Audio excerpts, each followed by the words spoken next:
Hello दोस्तों, स्वागत है आप सभी का मेरे यूट्यूब चैनल एवरेज एस्पिरेंट्स पर। उम्मीद करता हूँ आप सभी अच्छे होंगे और अपनी तैयारी में मस्त होंगे।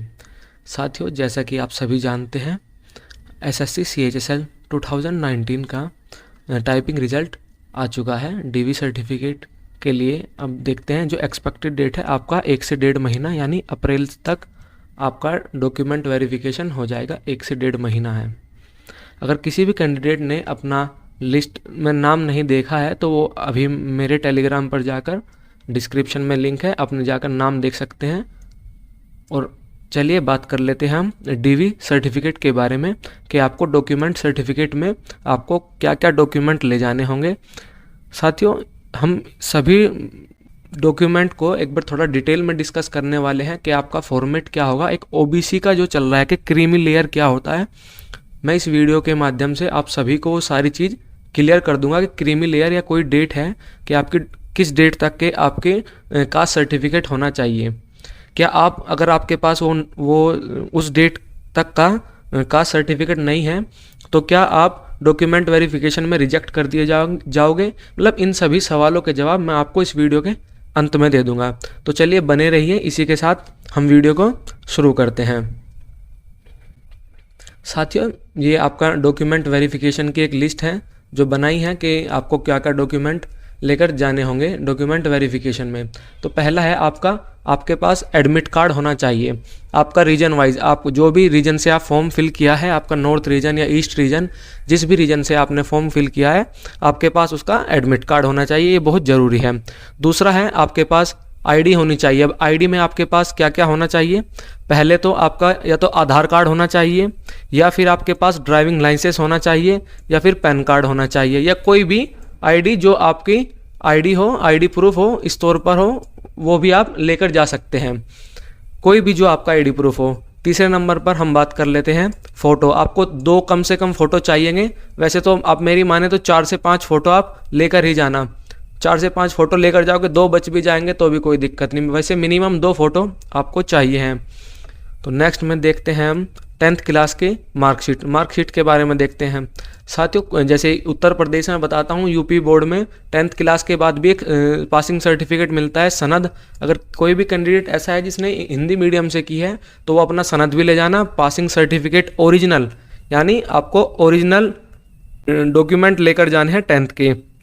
प्लस आपको उनकी फ़ोटो स्टेट भी लेकर जानी है, यानी आप 2 सेट बनवा लीजिएगा। 2 सेट बहुत होंगे आपके लिए डॉक्यूमेंट वेरिफिकेशन के समय में। आप ये 2 सेट आपके बहुत होंगे। हर जो भी मैं आपको डॉक्यूमेंट बता रहा हूँ, आप सभी के 2-2 सेट बनवा लीजिएगा। तो नेक्स्ट में देखते हैं आपका 12th। इसी तरह से 12th है, अगर किसी भी कैंडिडेट ने 12th की है, मतलब 12th बेस ही वैकेंसी है, तो आप 12th की आपकी मार्कशीट होनी चाहिए और उसका पासिंग सर्टिफिकेट ये ज़रूर होना चाहिए। देखिए, ऐसा होता है कि डीवी के समय में पासिंग मार्कशीट तो ले जाते हैं लेकिन पासिंग सर्टिफिकेट नहीं ले जाते। सनद भी बोलते हैं पासिंग सर्टिफिकेट को, आपको वो भी ले लेनी है। अगर किसी कैंडिडेट को ये नहीं पता है कि उसका पासिंग सर्टिफिकेट क्या है, तो वो अपने स्कूल जाए, वहाँ पर जाकर बात करे कि मेरा ये मार्कशीट है, मुझे अपना पासिंग सर्टिफिकेट चाहिए। आपका स्कूल में ही आपका पासिंग सर्टिफिकेट होगा, अगर आपने वहाँ से नहीं लिया है तो अपने स्कूल में जाकर आप बात कर लीजिएगा, और फिर उसकी भी आपके पास कॉपी होनी चाहिए। नेक्स्ट में देख लेते हैं हम ग्रेजुएशन के। देखिए, अगर आपने फॉर्म भरते समय अगर ग्रेजुएशन सर्टिफिकेट आपने लगाए हैं तो आप ले भी जा सकते हैं। अगर किसी कैंडिडेट ने नहीं लगाए तो भी आप नहीं ले जा सकते। इसमें कोई दिक्कत वाली बात नहीं है कि आपको ग्रेजुएशन के ले जाने हैं या नहीं ले जाने हैं। तो चलिए देखते हैं हम नेक्स्ट में। साथियों, नेक्स्ट में है हमारा जो सर्टिफिकेट से बारे में।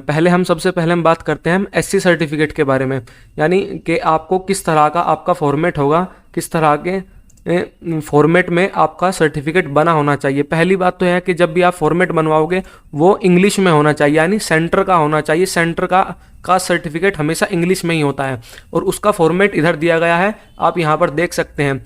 SC ST के लिए ये फॉर्मेट दिया गया है। अगर आपको ये फॉर्मेट देखना है तो मैं अपने टेलीग्राम पर डाल दूंगा लिंक, उसका डिस्क्रिप्शन में। आप वहाँ पर जाके सभी अपने फॉर्मेट देख लीजिएगा कि आपको क्या क्या कास्ट सर्टिफिकेट में फॉर्मेट चाहिए। तो देखते हैं नेक्स्ट में ये आपका फॉर्मेट है। देखिए, SC ST के लिए इस तरह का फॉर्मेट होता है। जिसमें आपका नाम होता है, आपकी मदर्स नेम, फादर्स नेम, आपका कहाँ कौन सा डिस्ट्रिक्ट, विलेज, या ये सभी जानकारी इसमें होती है। इसी तरह से बना होता है। फिर लास्ट में जो भी होता है कि तहसीलदार के इधर सिग्नेचर हो जाते हैं, या फिर जो भी मतलब कि क्या कहे एसडीएम या डीसी या एसडीओ, जिससे भी आपका कास्ट सर्टिफिकेट बना है उसके सिग्नेचर हो जाते हैं और ऑथेंटिक से आपका बिल्कुल रियल हो जाता है, जैसे होना चाहिए। ऐसा मत करना कि आप बोल दो कि कास्ट सर्टिफिकेट के लिए भाई कास्ट सर्टिफिकेट बना दे और वो हिंदी में बना के दे दे, ऐसा नहीं है। उसको यही बोलना कि मुझे सेंटर का सर्टिफिकेट चाहिए। यही बात ओबीसी वाले भी ध्यान रखें भाई, एससी एसटी ओबीसी सभी ईडब्ल्यू जो भी है आपका कास्ट सर्टिफिकेट आपका जो भी है वो आपको यही बोलना कि सेंटर का मुझे चाहिए। तो देख लेते हैं हम नेक्स्ट में ईडब्ल्यूएस वाले के ईडब्ल्यूएस कैंडिडेट या फिर एक्स सर्विसमैन के बारे में बात कर लेते हैं। आप ईडब्ल्यूएस सर्टिफिकेट वाले कैंडिडेट, यानी आपने जब फॉर्म फिल किया था तो आपके पास एक ईडब्ल्यूएस सर्टिफिकेट था, वही सर्टिफिकेट चाहिए आपका, और उसकी फोटो स्टेट। एक्स सर्विसमैन की बात करते हैं। एक्स सर्विसमैन वालों को एनओसी चाहिए होती है। एनओसी होता है नॉन ऑब्जेक्शन सर्टिफिकेट, एक छोटा सर्टिफिकेट होता है। वो सभी उसमें बस छोटी सी लाइन में लिखा होता है कि ये कैंडिडेट है, यहाँ से इसकी एनओसी है, बस यही छोटा सा एक होता है। मैं आपको लिंक दे दूंगा, मैं आपको दिखा दूंगा, ठीक है। मेरे टेलीग्राम पर जाकर आप देख लेना, आपको सभी के सर्टिफिकेट मिल जाएंगे। इसी तरह से हम बात कर लेते हैं VH, OH और MD, यानी इनका भी एक सर्टिफिकेट होता है जो बना होता है चीफ मेडिकल ऑफिसर के द्वारा ये सर्टिफिकेट बनाया जाता है। यानी आपको जब आप ये फॉर्मेट बनवाओगे आपको बिल्कुल ऐसा ही बनवाना है जो सेम बिल्कुल ऐसा हो, SSC फॉर्मेट के जैसा हो।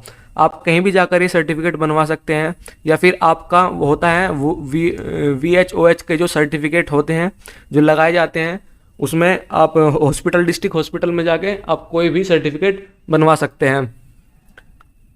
तो नेक्स्ट में देख लेते हैं हम साथियों, ये रहा जिसका सबसे ज़्यादा इश्यू है बच्चों को कि भाई ये OBC सर्टिफिकेट में क्या होगा, कि OBC सर्टिफिकेट का हम क्या करें, इसमें क्या क्या होना चाहिए, किस डेट होनी चाहिए। मतलब अभी तक इतना ही कुछ है कि अभी बहुत कैंडिडेट ऐसे हैं जो परेशान है कि क्या क्या सर्टिफिकेट में कौन सी डेट होनी चाहिए, किस तरह का। देखिए मैं आपको फॉर्मेट दिखा देता हूँ। अब आपका फॉर्मेट इस तरह का फॉर्मेट होगा, इस तरह से आप फॉर्मेट बनवाना और इंग्लिश में ही बनवाना। ये बहुत ध्यान रखना बात, क्योंकि लास्ट टाइम भी एक कैंडिडेट ने हिंदी में लेकर गया था, फिर भी उसको दिक्कत हो गई थी। तो देखते हैं हम, मैं आपको डेट बता देता हूँ। आपकी जो डेट है जो आपकी एग्ज़ाम फॉर्म में भी दी गई है वो 5 तारीख चौथे महीने की सन 2019, यानी आपको ये डेट दी गई है और क्रीमी लेयर करके उसमें लिखा है, और आपको ये नहीं पता है क्या होती है क्रीमी लेयर, ये किस तरह से काम करता है। तो चलिए मैं आपको इस चीज़ को क्लियर कर देता हूँ। यानी ये डेट दी गई है आपको 5/4/2019, यानी इससे 3 साल पहले का कोई भी आपके पास कास्ट सर्टिफिकेट ना हो, या फिर इस डेट के 3 महीने यानी 3 महीने के बाद का, यानी इस डेट से 3 महीने के बाद भी अगर आपने अपना सर्टिफिकेट बनवाया है तो आप वो इसमें लेकर आ सकते हैं, वो आपका वैलिड होगा। यानी अगर आपके पास वो भी है तो भी आपका OBC में ही लिया जाएगा। अगर आपके पास 3 साल पुराना ना हो, यानी यहाँ इस डेट से 3 साल पुराना ना हो, वो सर्टिफिकेट नहीं लिया जाएगा।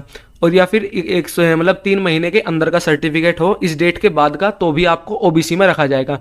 अब एक कंडीशन बन जाती है कि अगर सर हमारे पास में 3 साल पुराना सर्टिफिकेट है या 3 महीने के बाद का सर्टिफिकेट है, तो क्या हमें बाहर कर दिया जाएगा?